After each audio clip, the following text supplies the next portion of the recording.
My friend's mum pushed me into a table saw. My friend Kylan and I work in a woodworking company. It's a pretty great job for me, as I love hands-on activity and creating things. Kylan, however, has more of a difficult time with the tool, which is completely fine as I help him with it. His mum and my mum aren't necessarily close, but both support me and him in our work. We're pretty young, so it helps with reassurance. But a few days before this incident, I started to realise that Kylan's mum never really acknowledged my work. Now that's not really a big deal to me, as I don't require praise, but I do find it a bit weird, as Kai's mum has apparently had a few racial incidents at her own work, and I'm African. I was just assuming it's because she's afraid. I'm a pretty built guy and 6'6". Fast forward to Tuesday, and I'm working on a wooden chair that has taken me a few more attempts than wanted. The table saw I'd been using to make clean cuts was pretty rusty from Kai using it constantly. I headed out to the department to get a replacement and was a bit annoyed with Kai for not doing it himself. I came back and said, "Hey man, don't be afraid to change your equipment." And he rolled his eyes and just replied with a K, which just annoyed me even more. I just pushed past it and continued. But minutes later, I heard Kai laughing, and I looked up to find him laughing at my cutting. This made me extremely upset, as I've been working almost day and night, while he only works 7 to 9 hours. This, along with his mum then coming into the shop and laughing along with him, annoyed me. This got to me, and I walked over to Kai and told him a few words that I shouldn't have. He immediately got defensive and pushed me back, and I was about to strike back when his mum instantly joined in with him and intentionally pushed me to the left where the saw was. Stupidly, I'd left it on. As soon as I was pushed back, the back of my hand was shoved right into the saw, causing a drizzle of blood to just gush everywhere and for my palm to be basically split in half, with a huge gap between my pinky and ring finger. The shock kicked in and I instantly grabbed my hand and shouted for my mum, who was on the other side of the shop. She immediately got an ambulance and I was sent to the closest hospital. Kai's been texting me almost every day apologizing for his mother. The only text from her was her saying that this was my fault and to not hurt her son. And there we go, a pretty crazy story to start, but just yesterday we had an update posted by OP. So, since my first post, thank you all for the kind words and advice. A lot has gone down. First, Kylan and I have made up. It wasn't his fault for what his mum did, and I get that. Secondly, after telling his mum's husband about what actually has been going on and him getting annoyed at her, he's taken me into the station to get things sorted out and ask how I want to move forward. I haven't really decided what I'd like to do at the moment, but I'm leaning towards just money for compensation or something. Kylan's entitled mum also showed up at my house 2 days ago, demanding for me, but I wasn't there at the time. But when I did get back home, I saw her standing there waiting for me. My mum said she stayed there the whole time waiting, and I went up to ask her what's going on and why she's here. And in response, I got a huge glob spat in my face and a whole bunch of yelling. Honestly, it took me a lot of restraint to not yell at her back, but I just calmly told her to get the frick away from my mum and my house. Eventually she did. And finally, one more update. After tons of comments, I'm going to take this to court. The entitled mum's husband has given me a good injury attorney that I can talk to, and my mum needs to help me fill the documents out once I get there. I don't know when the court date is though. I mean mate, if your hand's been sawed in half, then yes, you should go to court. That's the least you should do. Don't get a tiny bit of money, sue her. It's her fault. Yeah, I don't really know how you left the saw on, but you know, it happens. She was the one that pushed you into it. It's her fault. Go and get your bag. I'm baffled. I was asked to look after a stranger's child today while I was working on a boat. I was on a client's boat to take measurements for a job they'd like me to do. The place they're docked is alongside a lovely sidewalk that is open to the public. I was on the front deck when I heard a family walk by. I was aware of them, but I didn't look up until... Excuse me? It spooked me as they were so close, so I looked up. A mother and child were standing on the sidewalk in front of the boat. Sorry, you snuck up on me. Can I help you? Sometimes people stop to ask me directions to a bathroom or are curious about what I'm doing, so randomly striking up a conversation isn't uncommon, and I'm happy to help or make a bit of conversation. Hey, can you watch my kid for a minute? No explanation, no greeting, nothing. I was stunned into silence for a second while my brain tried to process. The mother took this time to interject before I could reply. It's okay, she can just hang out on your boat with you. She what? Her child looked to be kindergarten age, maybe even younger. Before she could start walking towards the pier, I finally gained enough brain power to speak. No, sorry, this isn't even my boat. Oh, well, whose boat is it? Yeah, like that's relevant? This is my client's boat. Can she come on? "Mom, I'm working," I said, raising my voice a bit, holding up a bunch of measuring tools. "It's just for a minute," she urged. I was appalled. "Sorry, no can do."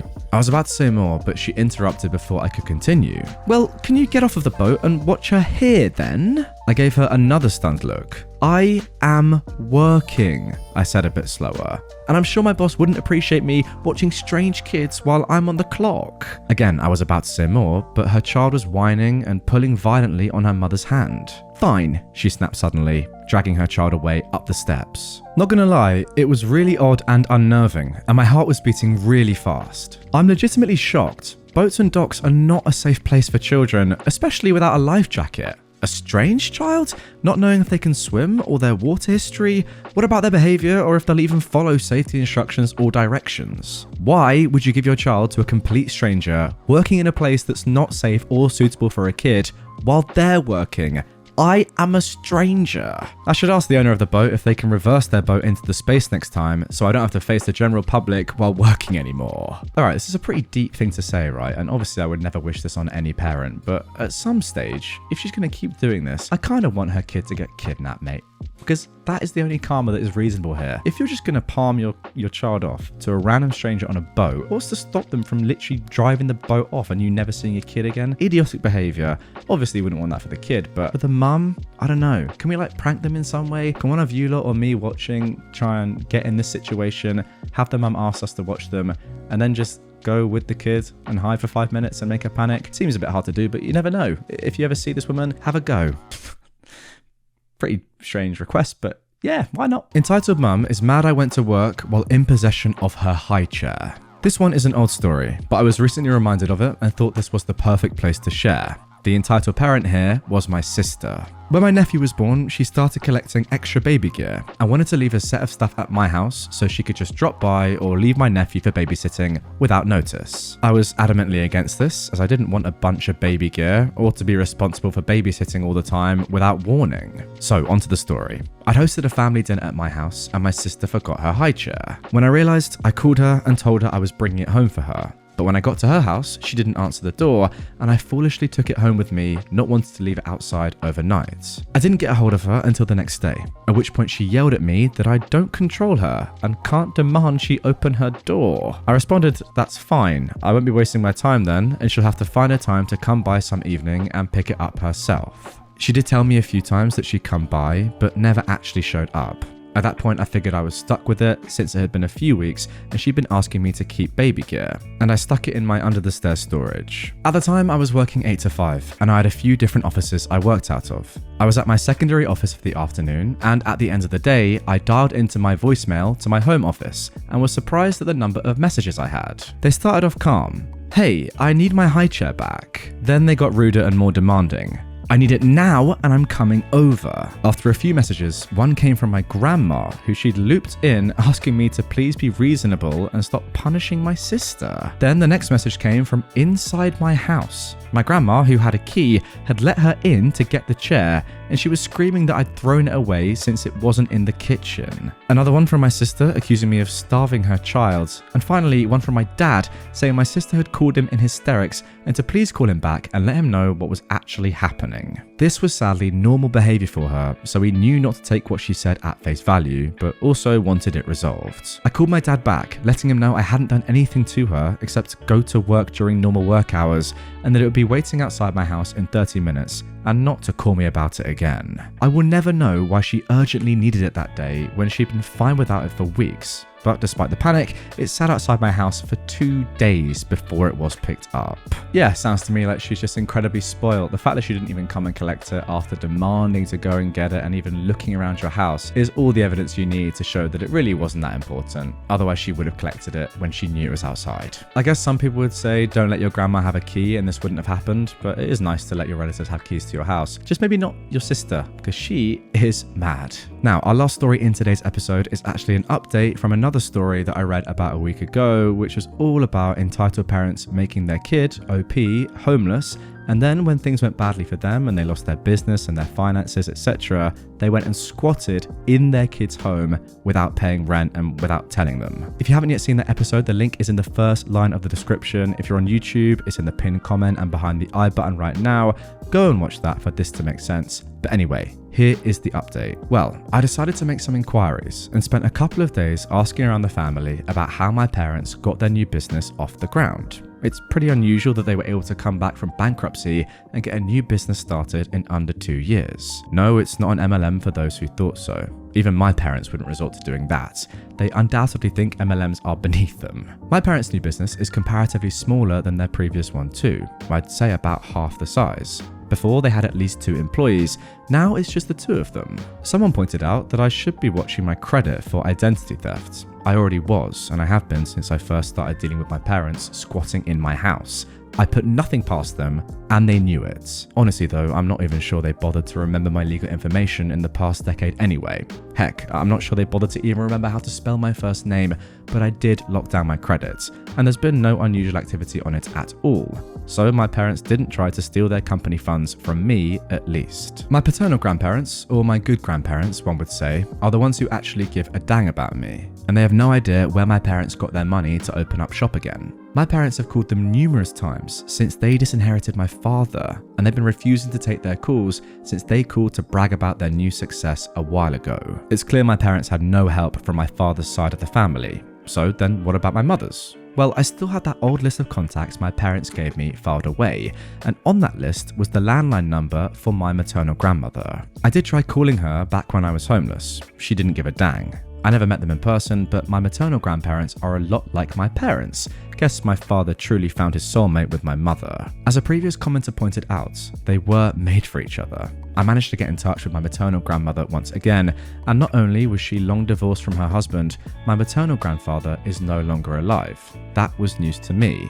But he passed away 7 months ago, and he left my mother a sizable inheritance. So yeah, that's where they got the money to open up shop again. My maternal grandmother sounded so proud of them too.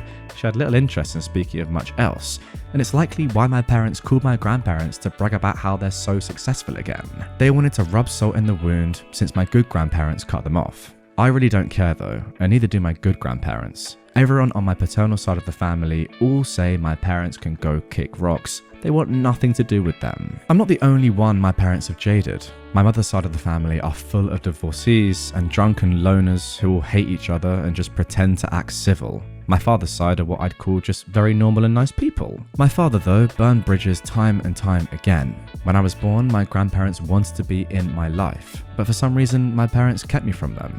Why they did this, I'm not entirely sure, but I think it's because they didn't want to be judged on their own parenting. I'd have been happier if they'd sent me to boarding school or to live with my grandparents. But I guess narcissists aren't truly happy if they don't have someone else to put down.